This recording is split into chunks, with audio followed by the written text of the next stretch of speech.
Shalom, shalom, peace and blessings. Welcome to the Fourth Angels Learning Center. Today, we are continuing our Fruits of the Spirit study, and we are on the fruit of peace, or shalom. Again, just want to remind everybody our disclaimer about these fruit, just in case this is the first one that you've seen. I would suggest that you go back and watch the first one, at least to understand what we're discussing and why we're correcting this view of the fruit of the Spirit. So here's what we want to establish first: that these fruit that is produced by the Spirit can only be produced by the Spirit. I know it sounds simple, but it is not something that's normally found in the world. It's not something that is normally seen, manifested by the flesh or people who are living according to the world. It is only manifested, one, by Yah himself, and two, in people who have received his ruach, or his spirit. Now, this is not to just down people and say, hey, you don't have the Spirit, but this is for you to examine yourself to make sure that you are allowing the Spirit to move inside of you. This is not for anyone else to, do anything else besides manifesting the understanding that I have the Spirit or I don't. Now, if you do not have the Spirit, it is in your best interest to ask Yah for help in these areas. So the scriptures is supposed to correct and instruct us on how to live in righteousness. So it's in our best interest to make sure we understand what it means to manifest the fruit of the Spirit, so we can show clearly that we are in possession of the Spirit. So let's look at a few instances. Let's go to Galatians 5. Just to look at the word first. Galatians 5:22. We are talking about peace today. And I want to make sure everybody's understanding emotion and desire are two different things. Emotion can be riled up by impulse. Emotion could be riled up by craving or propensity. But desire is can also be affected by emotion. But desire is something that you want, is something that you yearn for in your heart and your being, right? It's not something that you just are emotional about. Emotion is the manifestation of crying or sighing or anger or these things like that. But desire is what you want, and Yah wants us to have a desire for these fruits to become the type of person that we ought to become. Now, again, we talked about how all of these fruit are nouns, right? They're nouns, meaning that they're not just something that you do, they're something that you become, something that you receive inside of you and you become, because the Spirit is inside of you, in your mind. So the fruit is manifested inside of your mind as well. Okay, I want this to be very clear. Let's look at this word just to be very detailed in dissecting these things, because many times people think certain things and we want to basically clarify. So the Strong's definition of the word peace is prosperity. It says quietness, right? Rest. I definitely want to make sure that you understand that these things are basic manifestations of this particular understanding. This is tranquility, a state of national tranquility, having no wars, basically, harmony. This is a good word, because if this is a fruit of the Spirit, Yah is Spirit. This is a harmony between you and Yah. Security, safety, prosperity, harmony. This is really good. Harmony, I think, it kind of emphasizes exactly on what it is. Now, peace. One of the definitions is tranquility, and one of the things I want to make sure we don't think is that tranquility comes from your environment. Sometimes people is like, and it does a lot of times. But think about this. Peace is a fruit of the Spirit. So the idea of me taking off work and receiving tranquility, or a wicked man going on vacation and going to an island and receiving tranquility. They are not receiving the peace that comes from the fruit of the Spirit just because they are receiving tranquility. I want everybody to understand that. Just because you're receiving tranquility or a removal of stress does not mean that you are receiving a fruit of the Spirit. So it's very important that we understand that. So let's go and look at a few verses as well. I want to point out some of the Hebrew words just to give us some more clarity. Isaiah chapter 26, looking at verse 3. Now, it doesn't mean that, now I want to make it clear. It doesn't mean that tranquility is not a symptom or a manifestation of having peace inside of you. But it's very important that you understand that peace is not based off of your circumstance. It's not based off of your location. It's based off of your connection with Yah through his Spirit. So look at this, verse 3 of Isaiah 26. It says, you will keep him in perfect peace whose mind is stayed on you, right? Whose mind is fixed because he trusts in you. We talked about joy and how trust affects joy as well, and love. But it says here, he will keep him in perfect peace whose mind is stayed on you because he trusts in you. Trust ye in Yah forever, for in Yah, yahuah is everlasting strength. Interesting. Trust, because you trust in Yah, you will receive perfect peace. And that trust is the strength that Yah will give you. Let me pull out this word real quick, just so we could get a definition of shalom, right? And you see the beauty of it is that it mentions it twice, and it interpreted as perfect peace because it says shalom, shalom. It says shalom twice. So look at what it says. Similar, right? Safe, happy, welfare, right? Health, prosperity. Like I said before. Then it says peace, holy. Let's go to the Browns. Soundness, completeness. This is very important here. Completeness, soundness. And then it talks about the manifestation of that completeness, which is quiet, tranquility, contentment. Contentment. Look at that. These are the things that cause you, these are characteristics inside of you. Contentment is what allows you to manifest that peace. Because remember, guys, it's a noun. It's something that you have to become. And when you become that, you produce a fruit that others can partake in. You see that? So the fruit of the Spirit is something that others can partake in when it's produced in you. So looking at this, trust in Yah manifests the perfect peace. Trust has nothing to do with going on vacation. It has nothing to do with taking off work. Trust has to do with what you are doing inside of your mind and what you are directing towards Yah. Your mind is stayed on him and you trust in him. That trust gives you that everlasting strength. And in that everlasting strength, you have that security, that peace, that tranquility. You have that peace completely. Let's look at a few more verses. Trusting equals strength, and that strength manifests peace and tranquility inside of you. Inside of you. So that way, when things happen, what are you manifesting? You're manifesting peace. Matthew chapter 10, looking at verse 34, it says, think not that I've come to send peace on earth. I did not come to send peace, but a sword. Now, many people get that confused because they think that he's not bringing peace. He's the Prince of Peace. Of course, he's bringing peace, but he's not here to send peace on the earth. He may establish peace in his people, but he is not here to send peace to this earth. He's not talking about war. He's talking about separating between those who are in the truth and those who are not.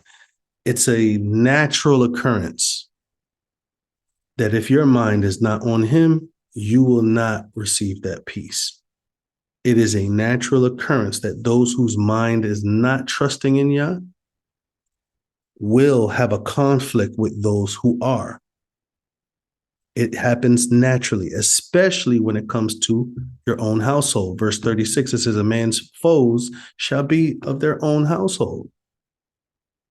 Spouses, children, parents. Sometimes it's the parents that is manifesting a conflict with your peace, with your tranquility, with you fixing your mind on Yah. It brings them some type of fear. But if a person is not surrendered to Yah, it may cause that conflict, that friction. So Yahushua is not saying that he's purposely causing a rift, but that this is what's naturally going to happen when he brings the sword. The sword is the word of Yah, of course. So let's go back to Isaiah chapter 48. I want us to understand how we ought to look at this peace. Peace doesn't mean that there's no conflict, right? Look at what he says. A person of Yah has peace, right? The fruit of the spirit. So when he's bringing the sword, look at the conflict that rises up. That does not mean that the people of Yah does not have peace anymore because there's conflict. The people of Yah has to maintain their tranquility, has to maintain their contentment in Yah, even when their mother, father, daughter, son is responding in a negative way. They have to surrender their trust to Yah and allow their mind to maintain its soundness, I would say. Isaiah chapter 48 is definitely hard, but that's why Yah tells you, fix your mind on him. Perfect peace has those whose mind is stayed on you because you trust in him. Put your mind back on him when these situations are occurring. Isaiah 48, looking at verse 22, it says, there is no peace, saith yahuah, unto the wicked. There's no peace unto the wicked. The wicked has no peace. Now, does the wicked have times of tranquility? Maybe. I know for a fact that I can go on vacation and my mind not be quieted, right? I could stop working and my mind still be on work. Sometimes when I'm doing renovation and I stop because it's a Shabbat. Sometimes I walk around and I catch myself looking at what needs to be done during the time where I should be resting and keeping my mind focused on Yah. And I have to repent and take my mind away from work and put it on him. So it's interesting how even as a believer, you have to, I would say purposefully, place your mind in a place where you can receive that peace. But you have to put it on Yah. Perfect peace has those whose mind is stayed on Yah, not on, TV, not on work. There's many people who they go on vacation and then their job calls and then, they get anxiety and all of this stuff. I've been there. I've been in a place where I could be on vacation with my family. And after two days, I'm like, I need to go home and work. I need to go home and do something. I need to go home and do what you start to fear for things. Your mind starts to lose its tranquility, its peace, because you're putting it on something else when you should be experiencing, what Yah wants you to experience. So it's very important that we understand the wicked have no peace. So you can look at from the outside in, but you would never understand the turmoil that's going on inside. There's many rich people that have killed themselves. There's many people who have been on islands and all of these things, and they do these wicked things. There's many families that go out on vacation, go on a boat, and then somebody murders the people on the boat. It's just like there's so many different things where the environment doesn't necessarily eliminate the anxiety or the pain or the stress or the torment that you're going on in your mind, that even when you go to these pleasant places, these islands, these vacations, you still end up manifesting that stress. So we need to understand that peace is not rooted in a vacation time or taking PTO or going on an island or going on a cruise. It's not so. It's not so. Many times it has been proven. But a person can be in jail and have peace. Let's go to 1 Thessalonians chapter 5. We're going to look at the first 5 verses. It says, "But of the times and the seasons, brethren, you have no need that I write unto you, for yourselves know perfectly that the day of the master is coming as a thief in the night." Right? A thief in the night, you would say, hey, a thief in the night is a problem. Verse 3, it says, when they shall say peace and safety, then sudden destruction comes upon them, as travail upon a woman with child, and they shall not escape. So it's interesting how those of whom the coming of the master will be as a thief in the night, which is something negative, they're going to profess peace and safety. And as they're professing peace and safety, sudden destruction is going to come upon them.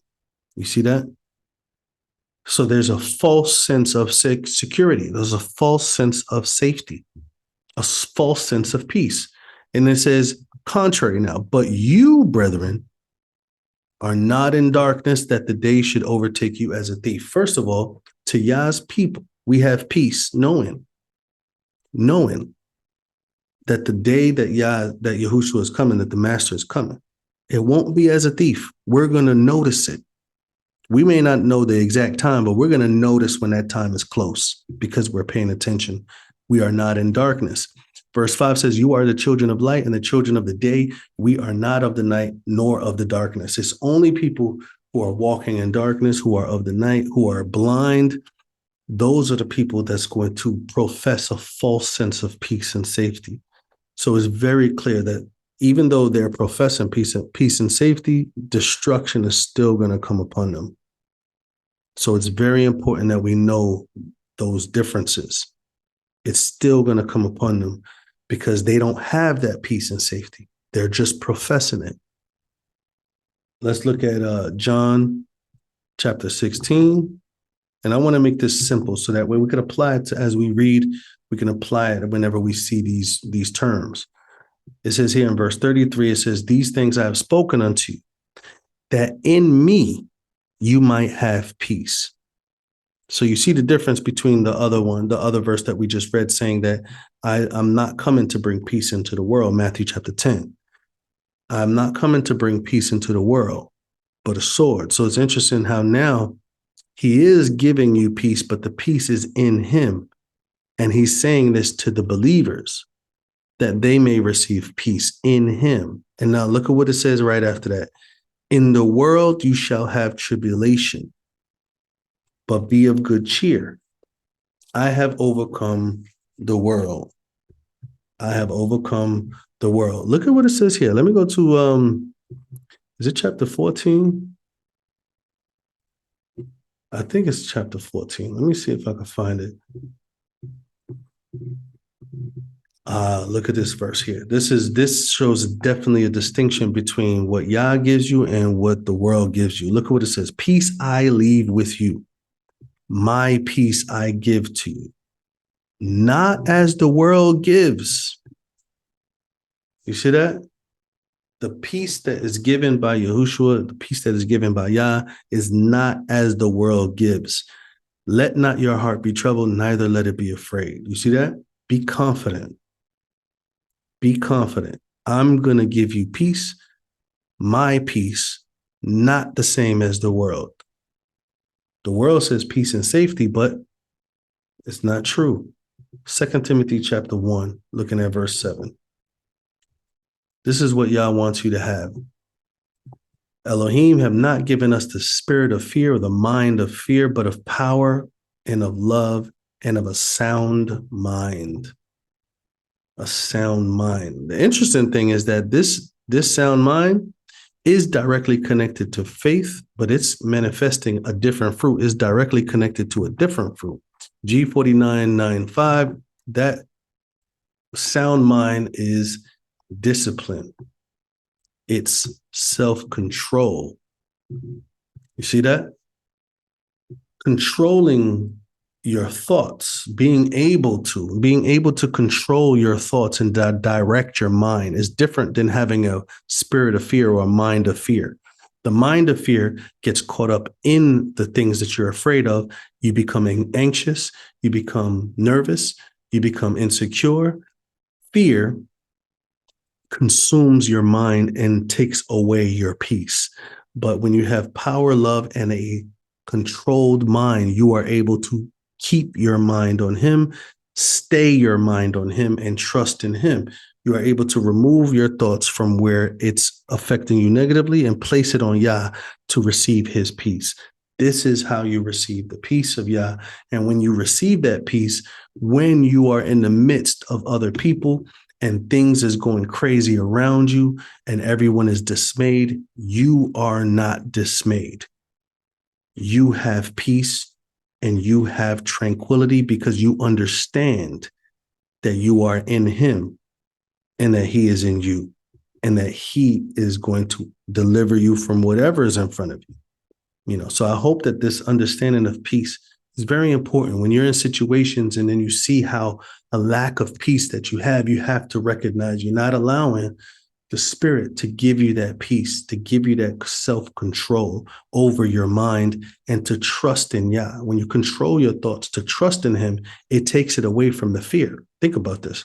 If you fear something, it's going to happen negatively, but you trust in Yah, that things that he will provide for you or protect you or take care of you, then those negative things don't take away your confidence and your peace and your tranquility that's in Yah.